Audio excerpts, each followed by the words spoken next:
This is the regular meeting of the Mobile City Council, Tuesday, August the 8th. Please stand for our invocation led by Bobby Brown, Public Safety Chaplain, and remain standing for the Pledge of Allegiance.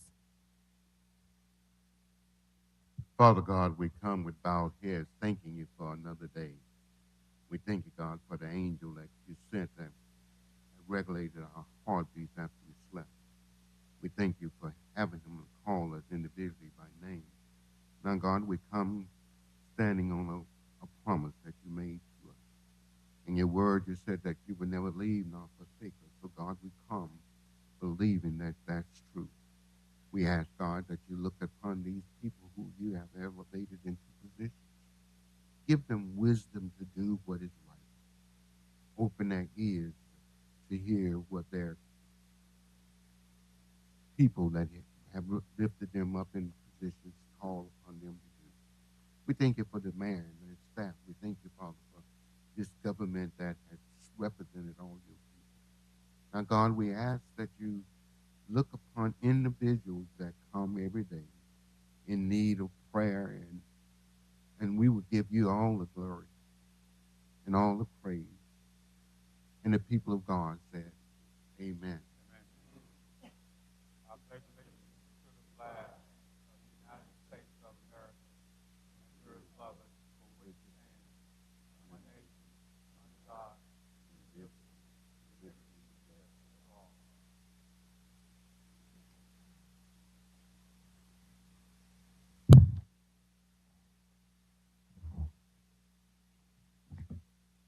Roll call, President Small. Here. Vice President Gregory. Here. Councilmember Penn. Here. Councilmember Carroll. Here. Councilmember Reynolds.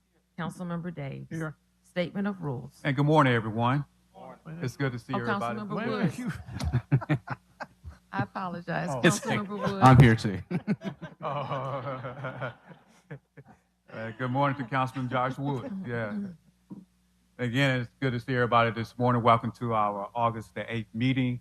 And again, we'd like to extend congratulations to the new council member, Josh Wood. Congratulations, and welcome to our team. Thank you. I appreciate it. At this meeting, we do have rules. At this time, I ask if anyone have any type of electronic device, including a cell phone, please at this time put it on the off or the vibrate position. The off or the vibrate position. And the person desiring to address the council must sign in indicating the resolution, the ordinance, appeal, or public hearing agenda item before entering the meeting. When addressing the council, the speaker must state his or her name and address. Any person desiring to speak to the council on a non-agenda item needs to contact the clerk's office no later than 2:00 p.m. the Thursday prior to the council meeting. The subject that he or she wishes to address to the council must be identified and pertain to the city of Mobile business.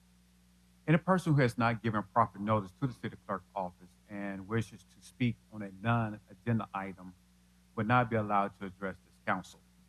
Each speaker is allowed 3 minutes to address the council. A bell will sound to indicate the end of 2 minutes.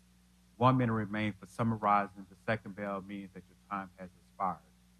When addressing the council, there is to be no personal address to any individual council members. All statements are to be made to the chair, who will recognize any council member who wishes to respond.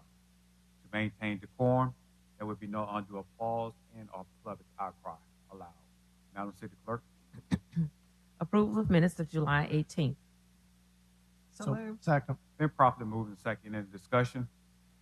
All in favor? Aye. All opposed? Minutes approved. Communications from the mayor's office.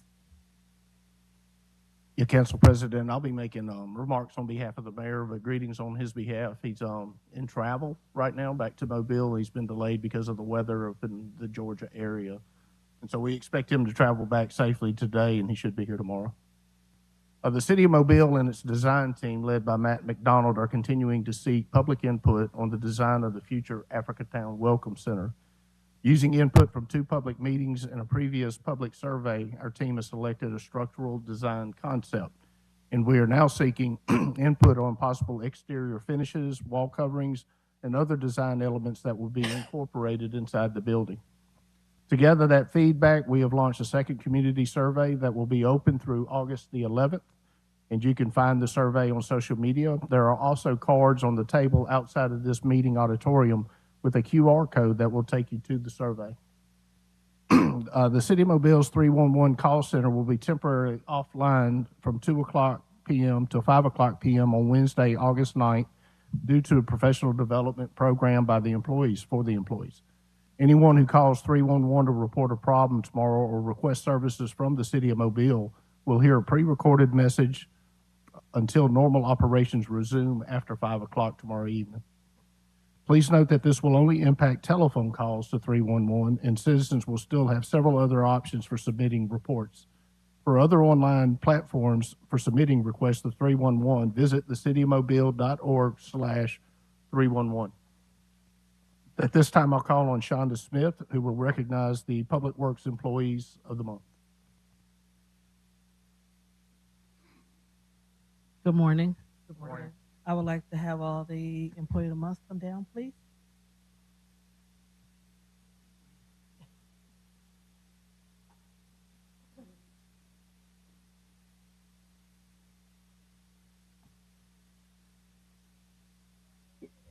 So we will have Darius come down to present the Parks and Recreation Employee of the Month.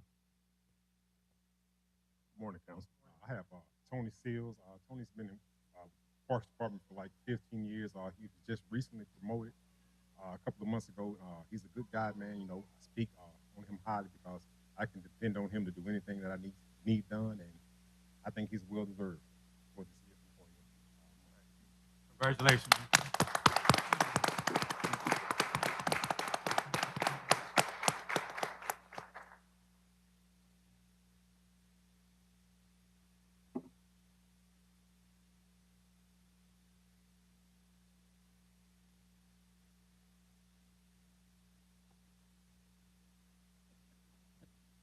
Next, we will bring Shayla, who's presenting the Employee of the Month for Public Works at Large.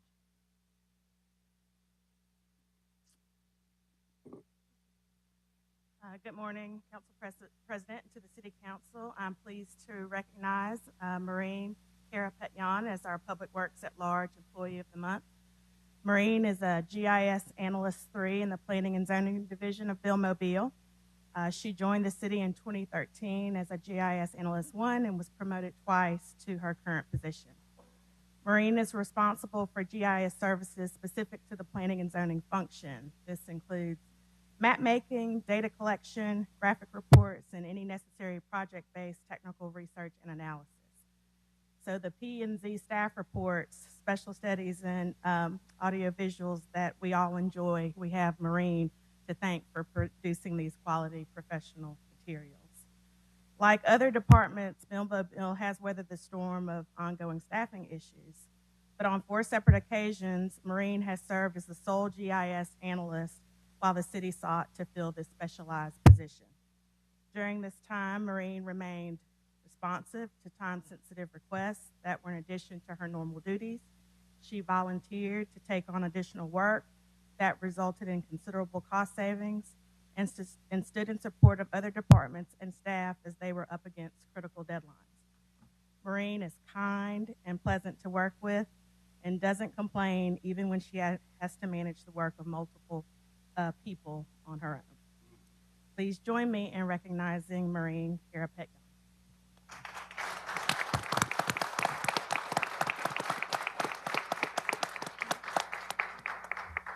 And this is her beautiful daughter, Emma.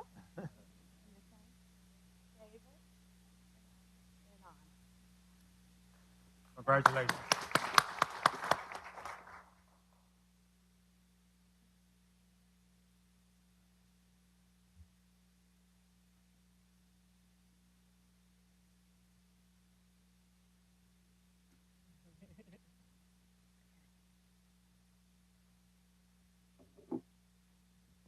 And next, we will have Dexter Johnson come and present the Employee of the Month for Public Service. Morning. Morning. Here today we have Linda Bryan, who worked for the city for about 7 years, and she left the city to pursue other interests in a different state. She came back to work for the city in 2022. She operates the camera truck. She works on our spill team, oil spill team. She works in our recycling centers. Anything that you need to do, she run heavy equipment. If we need to run heavy equipment, she's that person that you can depend on to help do what needs to be done. She's a peacemaker when there's issues going on. So she's an all-around good employee. Congratulations.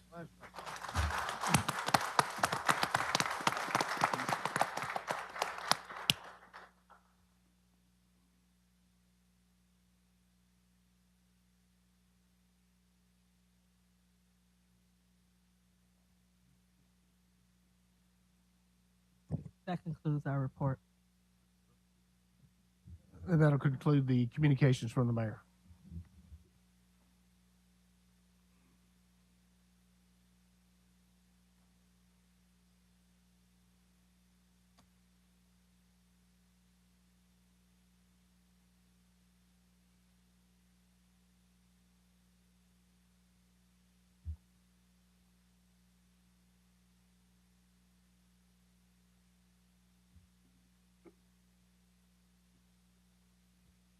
Good morning again. I have a resolution this morning for the University of South Alabama, and I would like to ask President Joe Bonner if you would join me here at the podium.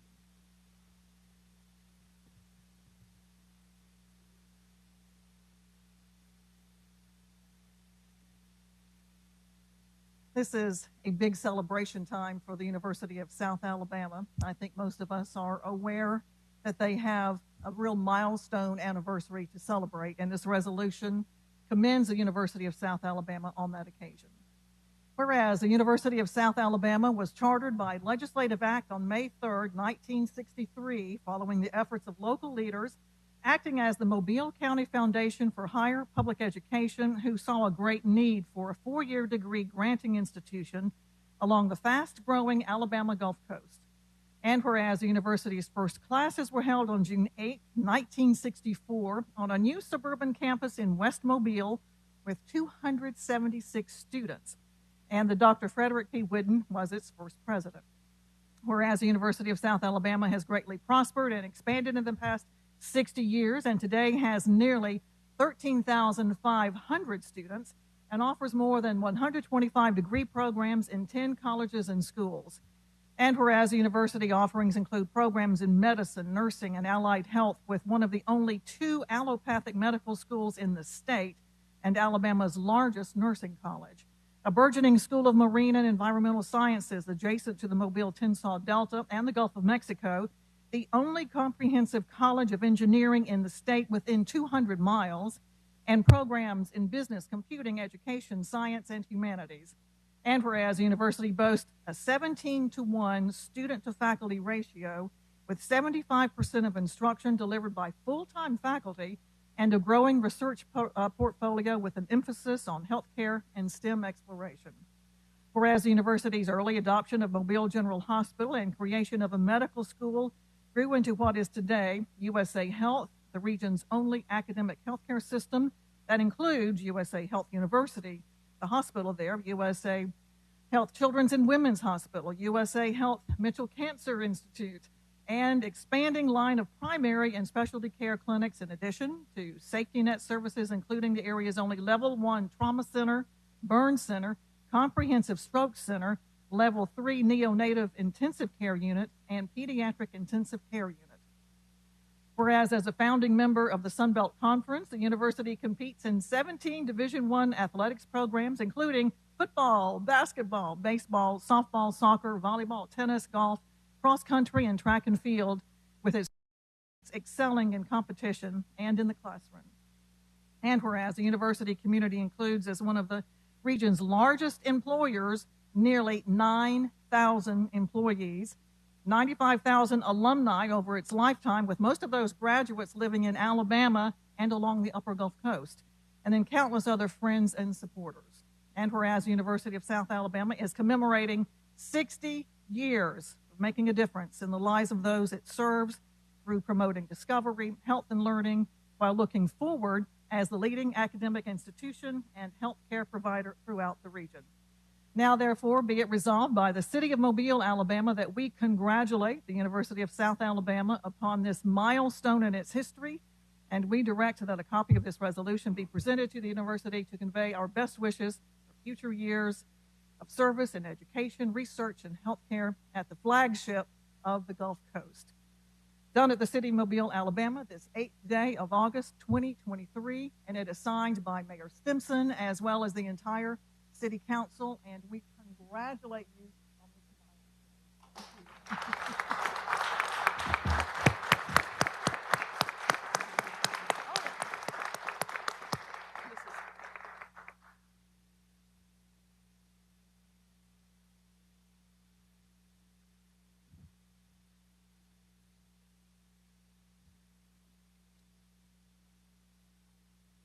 Thank you very much, Councilwoman Gregory and Mr. President, members of the City Council.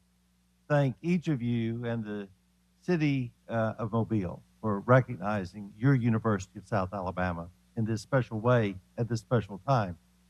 We appreciate the mayor. I know he is trying to get back. In fact, he texted me. He's trying to get back because of the weather delays in Atlanta. As Chief of Staff said, everyone has been inconvenienced. Let me tell you, it took the University of Alabama, Alabama's oldest university, 141 years. It took Auburn 101 years, Alabama's land-grant university, to get to be where we are today at age 60. And it's been because of the support of this city council, this mayor, this county commission, the leaders and community throughout the community who've supported this university that we are where we are today.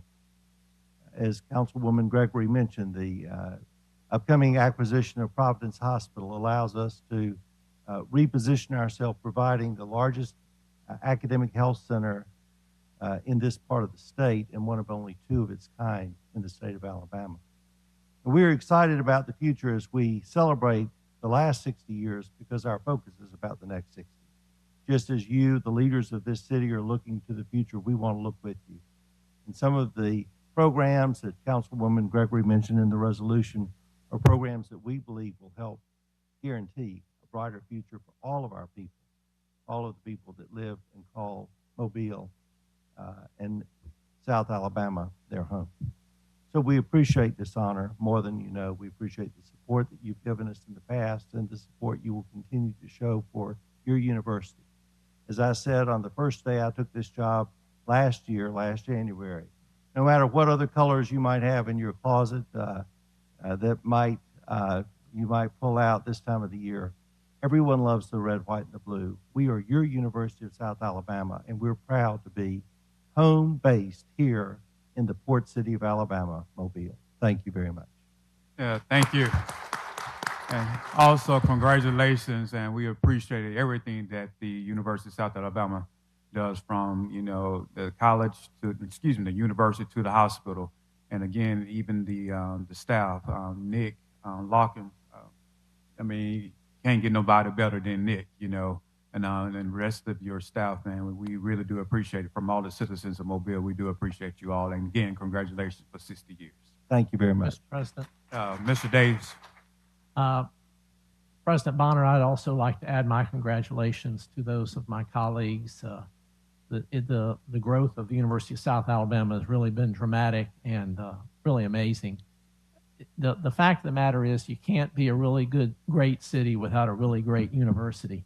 And we were without that until 60 years ago. And it's just amazing what's happened in that intervening 60 years.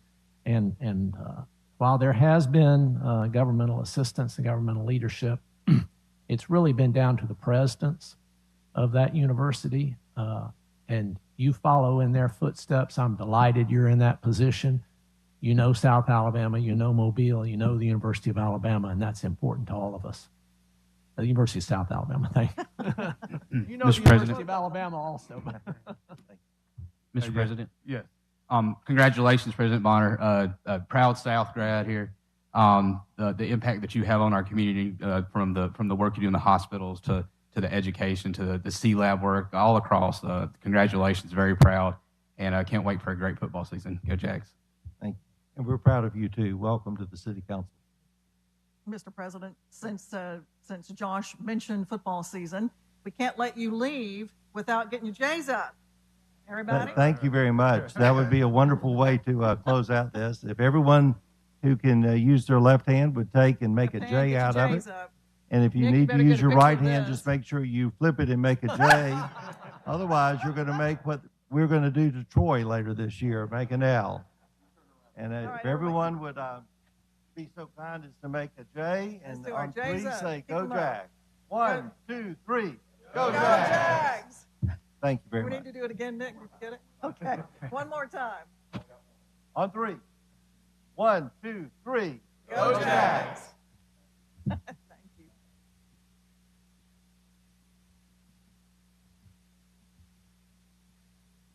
Adoption of the agenda. So moved. Second. Been properly moved and second in discussion. All in favor? Aye. All opposed? Agenda is adopted. Appeals, we have requests for a waiver of the noise ordinance on August the 26th on Joachim Street, August 19th on Windmill Drive, September 2nd, 3rd, and 16th on Burtonwood Drive. So moved. Second. Been properly moved and second in discussion. Yes, sir, Mr. President. Vice President. Ms. Lambert, I just want to make sure that that's going to be changed to 9 o'clock. Yes, I have it. Another discussion? All in favor? Aye. All opposed? Appeal passes. Public hearings. Today is the public hearing to consider the application of Ophir Transit, Inc. for a certificate of public convenience and necessity to operate a non-emergency medical transportation service. This opened up the public hearing for this particular said item. Is anyone present that would like to address the council on this item? You may do so by coming down to the podium by stating your name. Again, this opened up the public hearing for this particular said item. If not, the public hearing is closed. Presentation of petitions and other communications to the council. Eddie Irby, Jr.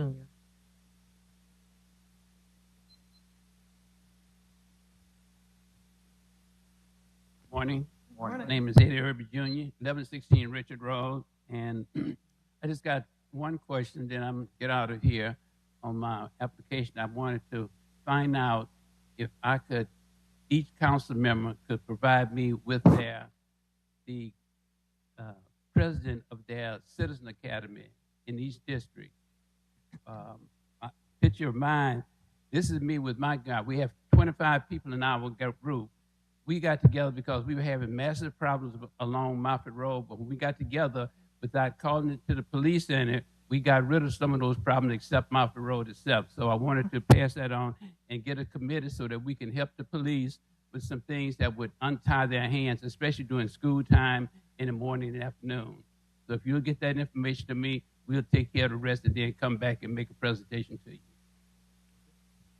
Mr. President, Mr. Ronald. the Citizens Police Academy has been a wonderful program. I'm aware of it, and I've actually got a member here in the audience, Mr. Dale Sawyer. I think he's gone through that before. And so Dale Sawyer, Bill and Sandy Egerton, they're fantastic folks that have been through that. I'd advise you to reach out to them. Good. On my behalf. Yeah, just let me know. I figure if we get all the presidents of each one of them, then they could go back to their community, because there's a lot of things you can do in the community without having to involve the police, because they're really stretched out. And so a lot of times they come in, they can tell you what they do, but most of the time they have to see a crime committed. But if people in the community know there are people keeping an eye on what goes on in the committee, it keeps them from bothering the police all the time. Thank you, Mr. Irby. Patricia Law.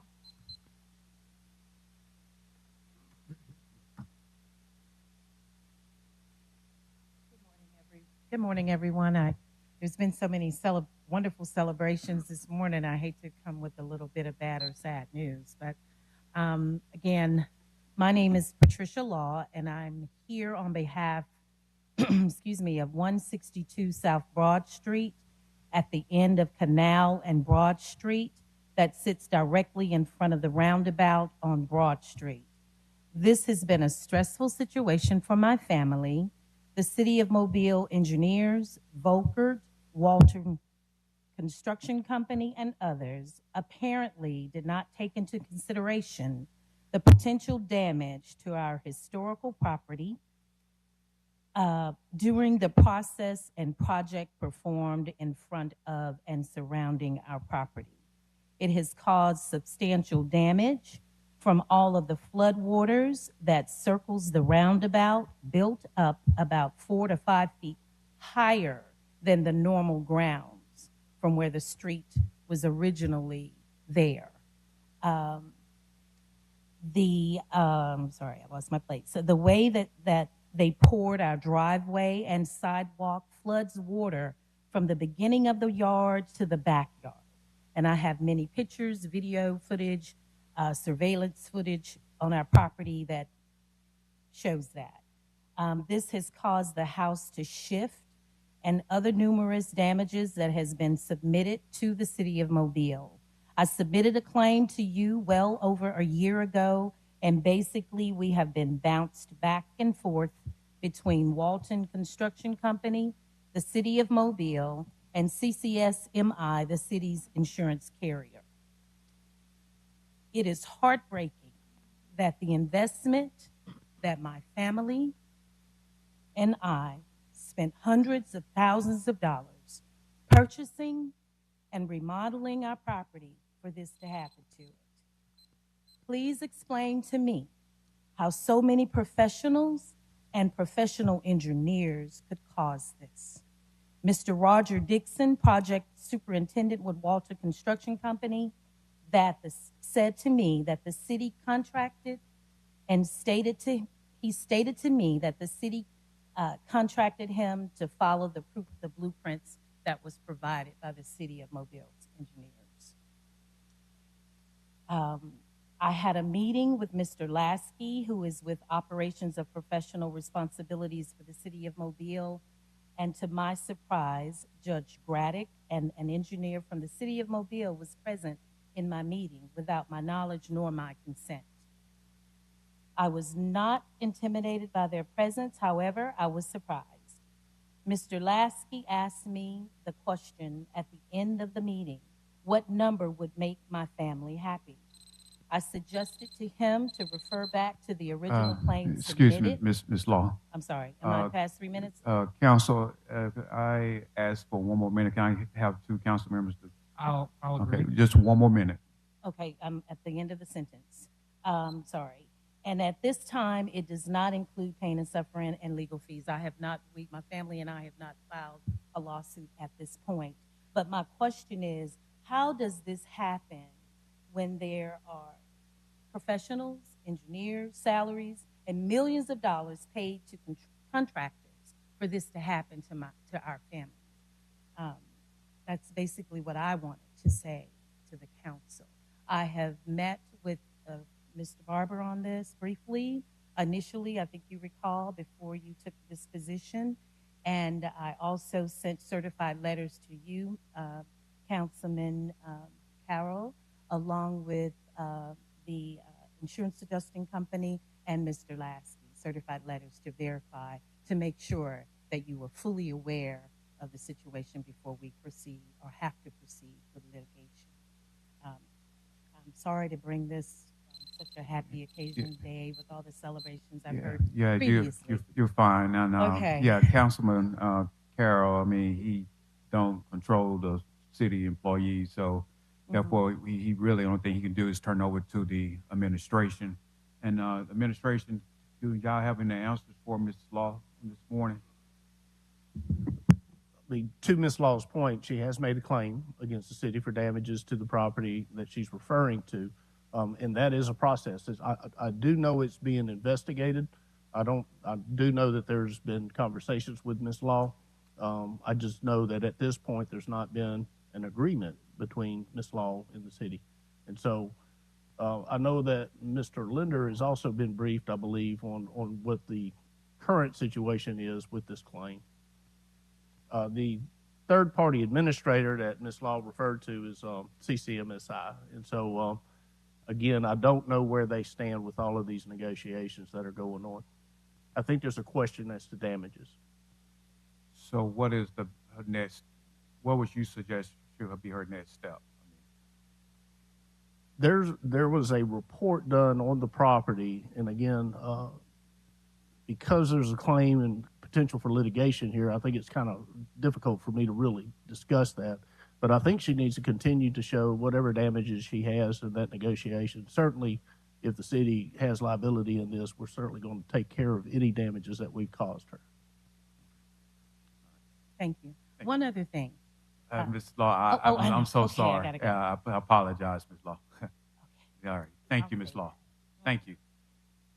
Madam Clerk. Reggie Hill.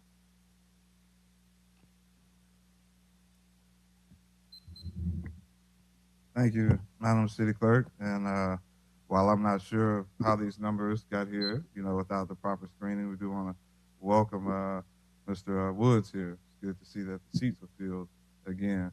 To the citizens and stakeholders of Mobile, Reggie Hill is my name. I'm around today to continue ensuring that we place on the record facts about what we're facing here as Mobilians. I want to begin with 02-032. We need to go back and revisit this. We need to take this back to the Rules Committee. Interesting, a few weeks ago, we passed an ordinance as a body, and then just last week, an individual came down here and spoke before this body and completely violated all of those rules, and there was no response from the people sitting here before. That can lead to something that's very unfortunate for the city. Let's look at the second piece about invoking people's names into things improperly. On May the 16th, there was a letter that was sent to an individual. And for a little backstory, two people who were sitting up here said that people had allegedly been disruptive or been disorderly in the meeting. And then the then sitting public safety director asked for those individuals to be identified, and no one was identified. But then a letter was still sent out. An individual citizen was placed in the letter but was not given the same notice. There's an issue with that, and I think we need to look at it before we move forward on a lot of things. Now let's get to this fitness for duty assessment. Y'all, this is not personal. I mean, we all have records of this. I mean, whether you're a doctor, a nurse, a police officer, military serviceman, you have to take these tests. So it's not like we're asking you to do anything that's inappropriate. And the reasons why we bring this up, because if we see actions or examples of you believing that you're above the law, that's the first sign of something might be challenging. If we look to where you get to this place where you see yourselves as royalty and see us as peasants, adopting some means of classism, that's again something that might be challenging that we need to look at. And then if we as well get to the idea where the law becomes too complex, maybe because federal codes and all that stuff is a lot. It's a lot. But the U.S. Constitution does not change. And so what you're doing down here cannot be adverse to what is already put in place hundreds and hundreds of years ago. Or you're going to lead to the things we're seeing here in the city. Let's look at this and remove it from the personal piece, drainage. We come down here month after month saying we're budgeting for a loss. Yet we increase CIP, but yet we're not taking on the actions that we need to help the areas that are most in need. We saw this again with somebody who came down here, but while they spoke, they violated your law. Let's look at the idea of these rounds. We got shot spotters and millions in the public safety, and we see what's going on here. So there's a mental thing that we need to examine as to why we continue on this way. These are not things that are, again, attacks on you personally. These are things that we are looking at and we can point to as facts. So we have some communications that have been sent out, and again, those have been ignored. I'm asking that you please reconsider that. Like Ms. Law said, there hasn't been anything filed yet. That's the safety piece for you all. So we hope that you get it correct. Thank you for yielding the floor. Thank you, Mr. Hill. Madam Clerk. Timothy Hollis regarding 21836, 08829, 6838, and 03843. Timothy Hollis. First, I want to start off this morning by asking who's responsible for ordering these napkins for today's ceremony. They contain the city logo that we came here many summers ago protesting and fighting for to be removed from city production, yet about maybe 10 years later, 8 years later, it's still here. So who's playing with the taxpayers' dollars? They were not ordered. Those were picked up. They were in our office. Should They've not been be there used. for some time Illegal ago. sign. So they were accidentally picked up. Should not be used. The illegal sign contains the Confederate flag, something we've been fighting against here. 21-836. First, before I even talk about these points, I'll say, because you all are going to say, why didn't you contact us beforehand? And you all have several emails where I've emailed my district rep and the other 6 seats. I say the 6 seats because you still have District 6 on here sponsoring things when no one sat in District 6's seat, but yet an email kicks back to you saying that no one's here. So why did D1 not join in on 21-836? Furthermore, is this the same company that did the work on St. Stephen's Road when the new road diet was done? Because if so, they need not be the choice, because we still have drainage problems today. Guarantee if it rains today, ride by Seal Street and St. Stephen's Road. If it only rains for 5 minutes, you'll see ankle high water, and it stays there for 3 or 4 days. 08-829, Classic Paint and Body, doing repairs to a Chevy Tahoe for the price of a whole brand new vehicle somewhere else. $17,995.35. Okay, we get it repaired, we get it fixed, but who wrecked this vehicle? Because I'm assuming it's a wreck. And were they admonished properly? What happened for that? Because that's a lot of money on a repair. And 60-838, I requested 6 other settlement agreements just like this, which the one I was talking about emailing you all on. I emailed all districts, but was given an error message after emailing 6. I've requested bid booklets in the past, records, blueprints, and drawings, and never been told by the clerk's office to pay for any of those documents, so why now? So if D6 wasn't available for email, how did D6 also sponsor the draining that D1 did not at 21-836? And in closing, I'd like to say this reminds me of the day that the presiding officer ruled a vote of 4-3 on July the 5th, totaling 7 votes. Okay, thank you. Thank you, Mr. Madam Clerk. CIP resolutions held over. 08817, approved purchase order to Gray Bar Electric Company for traffic signal LED lights, visors, and cables for various CIP projects. 21818, authorized approval for change order with Chris Brewer Contracting Inc. for Hillwood Road Sidewalk Project.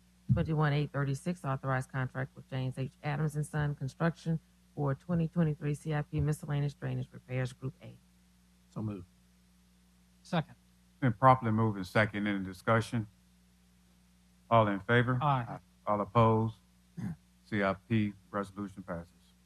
Resolutions held over. 01819, authorized agreement between the city and Alabama Department of Transportation for Ziegler Boulevard from 8th Road to Forest Hill Drive. 04820, accept funds from the Village of Spring Hill for Hillwood Road sidewalks. 08821, approved purchase order to Concerna International for GIS base map update services.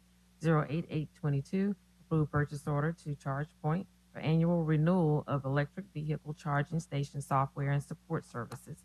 08823, approved purchase order to Environmental Systems Research Institute for annual maintenance for mapping software. 08824, approved purchase order to Deere and Company for John Deere utility tractors. 08825, approved purchase order to Samsung Equipment for rear load garbage truck on Peterbilt chassis. 08826, approved purchase order to Best Price Services for clearing of storm ditches, Cody to University, Ziegler to O'Shell Road. 08827, approved purchase order to Total LLC for garbage cart lids, wheels, and hinges. 08828, approved purchase order to North American Fire Equipment for fire hose and replacements. 08829, approved purchase order to Classic Paint and Body for repair damage to Chevrolet Tahoe. 08830, approved purchase order to Jacobs Technology for electronic equipment and installation. 08831, approved purchase order to One Source Power and Equipment for tilt trailer. 21832, authorized contract with Bogert for professional services at Heroes Plaza. 21834, authorized contract with LexisNexis CopLogic Solutions for desk officer reporting system. 21835, authorized 3-year contract with Fire and Safety Commodities Inc. for fire extinguisher inspection, servicing, and maintenance, various city facilities. 21837, Authorize a 3-year service contract with Professional Fire Protection Services, LLC, for fire suppression systems inspections for various city locations. 21841, authorized contract with geotechnical engineering testing to administer the construction geotechnical materials testing of 3 Mile Creek Greenway Trail. 6838, authorized settlement agreement and release of claims. So moved. Second. Been properly moved and second in discussion. Yes, sir, Mr. President. Vice President. On 01-819, the agreement between the city and ALDOT on Ziegler, just so that everybody is aware, that is just a renewal of the contract. It is not new money. The city is putting in just over $3 million of this. The lion's share of the funding is coming from ALDOT.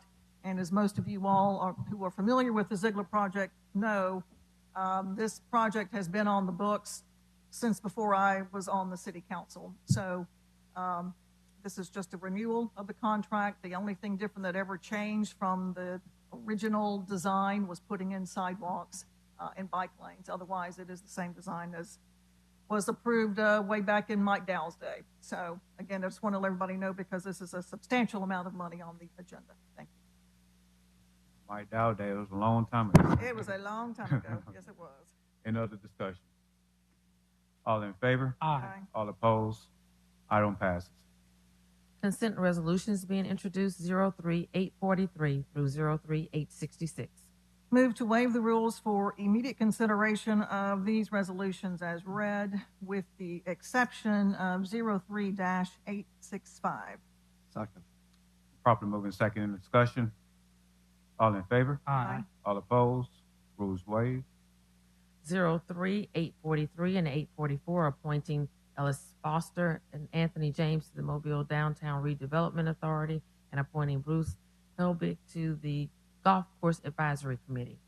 46845, honorarily renamed a portion of Gale Street, Dr. Jonathan L. Yates Street.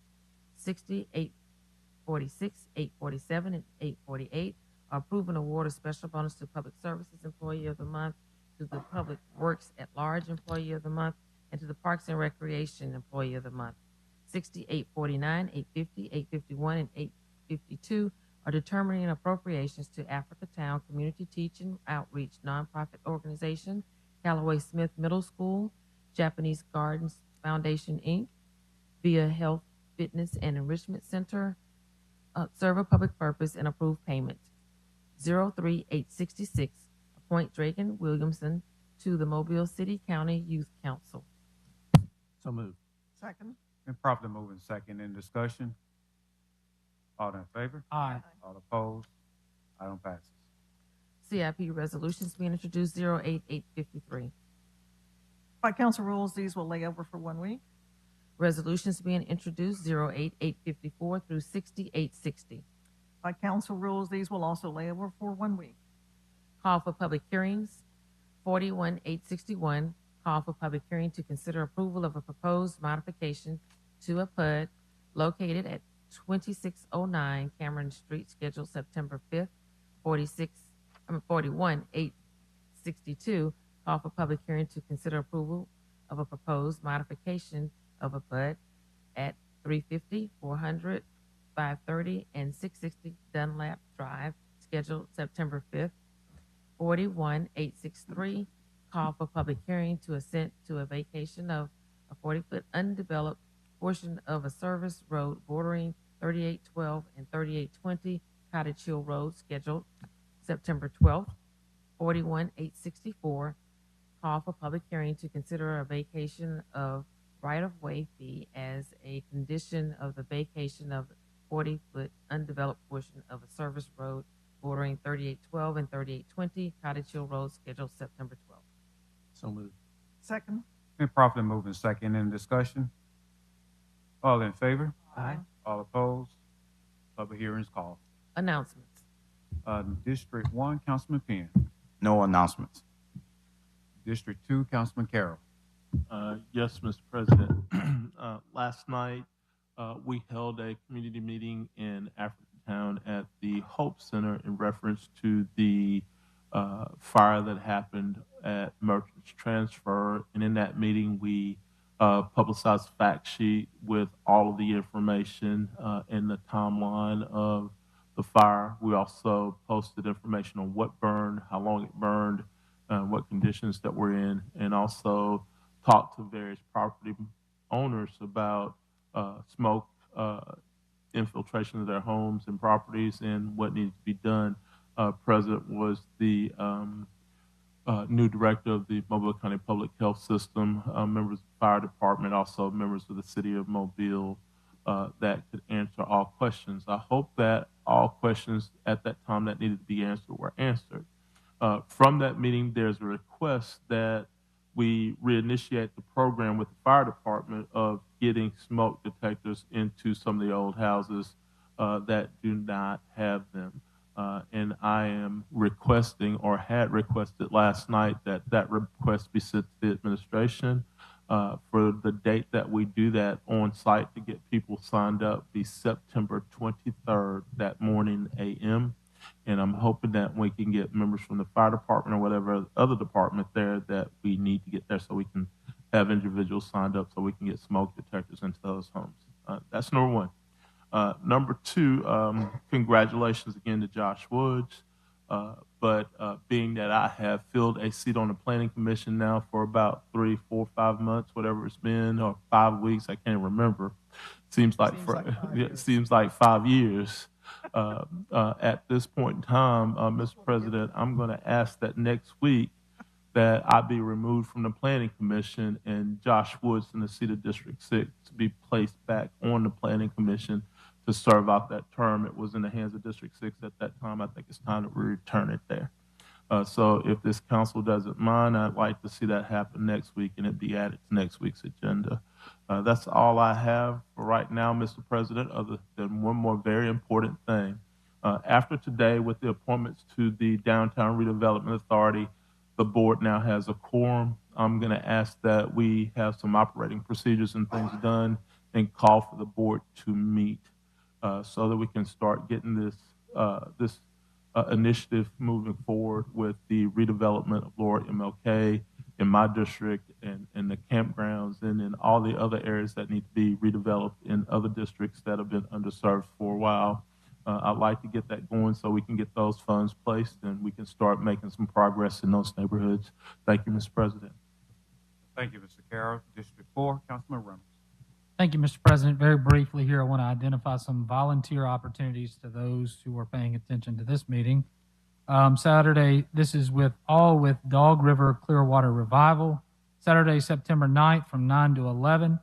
Dog River Clearwater Revival is leading a wood duck house build with the help of local Boy Scout troop. Few adult volunteers are needed. Saturday, September 16th, 9 to 11, Dog River Clearwater Revival is hosting a coastal cleanup, and they need a handful of volunteers to help that. Saturday, October 7th from 1 to 3 p.m., there is the weigh-in at the Grand Mariner for the 13th annual Dog River Fishing Tournament. They need volunteers for that. And then finally, on Wednesday, December 6th, there's a holiday party, and they're looking for a few volunteers there. And if you are interested in volunteering, please send an email to info@dogriver.org. One other thing, Mr. President, Mr. Carroll was outlining an opportunity to use the redevelopment authority to address concerns in many areas, but I just want to remind everyone that currently the redevelopment authority is limited to a very small area within the center of downtown Mobile. I don't know that they have the wherewithal, ability, authority, funding to address all of these other concerns that were outlaid by Mr. Carroll. That's it, Mr. President. Thank you, Mr. Reynolds. District 5, Councilman Days. No one else. And District 6, Councilman Woods. Thank you, Mr. President. I want to say thank you again to the people of District 6 and Judge Hall this morning, and thank you to everybody that came out in support. In the past, hour and a half, I haven't been able to schedule community meetings, but that's number one on my list. And the best way for anybody in District 6 that's watching or listening, the best way to find out information is to sign up for that District 6 newsletter. and also a big advocate of downloading the 311 app. That's pretty much going to be the flags that we're going to be carrying for the next couple of days or weeks. Thank you again. Thank you, Councilman Woods. District 7, Vice President Gregory. Thank you, Mr. President. To answer something that Councilman Reynolds brought up, the redevelopment authority that Mr. Carroll has been talking about, there is an ongoing discussion and probably soon and will be an effort to expand the redevelopment authority. I have made that request some time ago to include some areas in my district, so I think it's wide open for expansion to other districts as well. And I will be looking forward to learning more about the redevelopment authority and being able to tell people in my district exactly what the benefits will be for something like that. Also, I have an appointment that I need to make, and that will be for the City County Youth Council. We have sent that out in a newsletter, and I've put it on our Facebook page, but if anyone is interested, it just needs to be a high school student who is interested in being a part of this, and we can send out some more information about exactly what it includes. But I am looking for a high school student in my district to serve on the City County Youth Council. One more note about Ziegler. We brought that up earlier with the renewal of the contract, but the project is moving along. The goal is to have the entire thing, the larger items, the whole thing done by the end of the year. When I say larger items, that's the primary work, but there will still be a lot to do after the first of the year. But primary items, the goal is to have all of it done by the end of the year. The portion that is around Langen Park to University, the goal there is to have that part complete by mid to in September. There are some issues with some of the residents who live in the Imperial Woods area off Ziegler. On the south side, because there is a median being built there, there are a lot of public safety issues at that turn, widening that road there to 4 lanes, and having a turn lane, a designated turn lane, and some other things that are going on there. The way it is designed, the people who live in Imperial Woods now, if they are going east, not east, it is going west, get my direction straight, will have to go to an entrance that is further to the east in order for them to head west on Ziegler. It sounds a little confusing because it is, but there will be another entrance that they will have to use if they want to go west. And I have sent out a letter explaining all of this to them, so hopefully once everything gets finished and we get used to the changes, there won't be any problems. North McGregor, you probably know, is moving along ahead of schedule. With school starting back, the soonest we can get that project complete, the better. We're hoping by the end of August to open up North McGregor. School started back yesterday. I've already started getting some phone calls and emails about red light running on Spring Hill Avenue and other areas. I'm sure I'm not the only council member who will hear this. So when that happens, I automatically turn to our public safety officers and ask them if they can provide some traffic monitoring. And that's what I've been doing. A part of today, I've already been asking for that. So anyway, that is pretty much what is going on. I do want to thank everyone in the Sandtown community for hosting the back to school event that we had on Saturday at the Spring Hill Fire Station. A lot of vendors came out for that. We really appreciate them being there and participating, and thank the Sandtown community for their efforts to host this event. They want to make it an annual event, bigger and better next year, so that's what we'll be working on. Thank you, Mr. President. Thank you, Vice President Gregory. To the citizens of District 3, speaking of back to school, on last Thursday, I had an opportunity to go out to Gilliard Elementary School to welcome back the teachers. We had an opportunity to feed them lunch, and gear them up for this week. And again, congratulations to all the students of the Mobile County Public Schools for going back to school on this week. On this evening, there's 2 community action group meetings in District 3. The first one is the Odell Community Action Group meeting. They would not be meeting at the regular place. They would be meeting at Dairy Queen on Government Street this evening at 5 o'clock p.m., inviting all the residents in the Odell community to come out to Dairy Queen at 5 o'clock this afternoon to have a meeting and also some ice cream. And this evening also at the DIP Riverside Community Action Group, we'll be having the meeting this evening at the Police Precinct number 1 on DIP at 6:30 this evening. Again, that's Riverside Community. VIP, police precinct number 1 on VIP. Again, that would be at 6:30 this evening. Also, on this coming Sunday, I will be speaking and bringing greetings to at the El Bethel Primitive Baptist Church, Reverend Jonathan Yates, which was on the agenda today. We honorarily renamed Gale Street. He will be celebrating 50 years of pastoring here in the city of Mobile. And I will be able to, and plan on going on Sunday and bringing greetings from the city of Mobile and also do a formal presentation on the renaming of the street. Is there anything else from the council?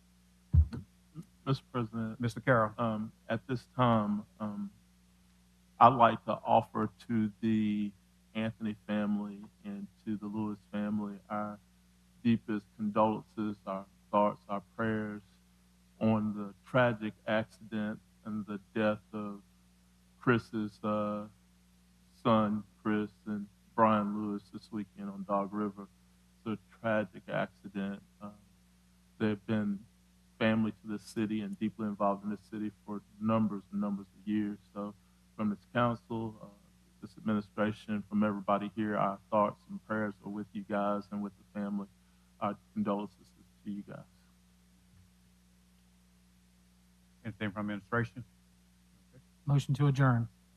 Properly moving second in discussion. All in